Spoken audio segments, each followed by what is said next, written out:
যেহেতু দেশের এখন যে অবস্থা সেই অনুযায়ী নির্বাচন হওয়াটা খুবই ইম্পর্ট্যান্ট। আর আমাদের স্টেবল একটা সরকার দরকার। সো সেই হিসেবে আমার মনে হয় যে নির্বাচন হওয়াটা দরকার। এখন হবে কি হবে না, এখন আসলে ভিতরগতভাবে রাজনৈতিক দলগুলো নিয়ে কি হচ্ছে এই বিষয়ে আমার বেসিক আসলে তেমন কোনো আইডিয়া নেই। সো এর বেশি আমি বলতে পারছি না কিছু। একটা সামান্য একটা ইস্যু পেলে একটা দল একটা দলের পিছনে লেগে আছে, তো এতে হয়তো ধরেন নির্বাচনটা একটু বিভাজিত হতে পারে।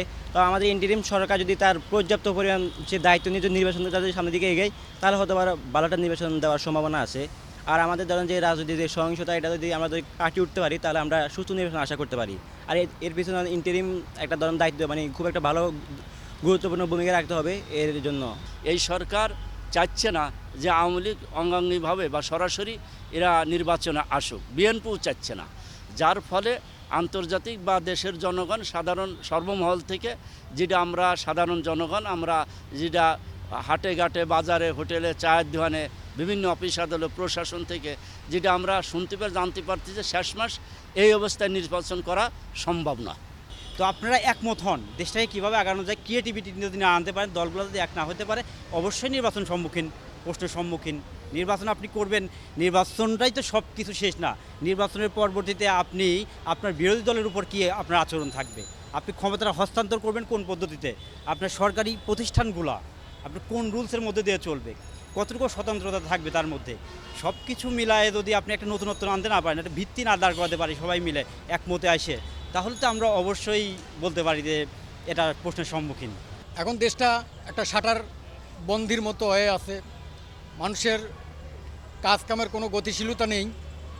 দেশটা এখন বর্তমানে এই পরিস্থিতির মধ্যে চলতেছে, জিনিসপত্রর ঊর্ধ্বগতি সম্ভাবনা সামনের দিকে।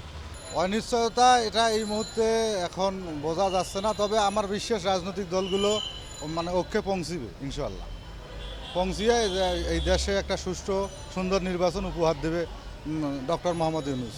রাজনীতি এই সব দল এই দ্বন্দ্বর কারণে আসলে নির্বাচনটার বাধাগ্রস্ত হতে পারে। আর আমার মতে বাধাগ্রস্ত না হয় ভালো, যেহেতু নির্বাচন দরকারি দেশে। নির্বাচন না হলে তো দেশ স্থিতিশীল হবে না, দেশ আসবে না। এই জন্য নির্বাচনের দরকার, খুবই দরকার, বুঝছেন। এই জন্য আসলে আমার মনে হয় যে এই ভেদাভেদ না ভুলে সবাই একত্র হয়ে নির্বাচনটা করাই উত্তম আমার মতে আর কি। আমার এই ছোট্ট মতে নির্বাচনটার বিশেষ প্রয়োজন দেশের উন্নয়নের জন্য আর কি।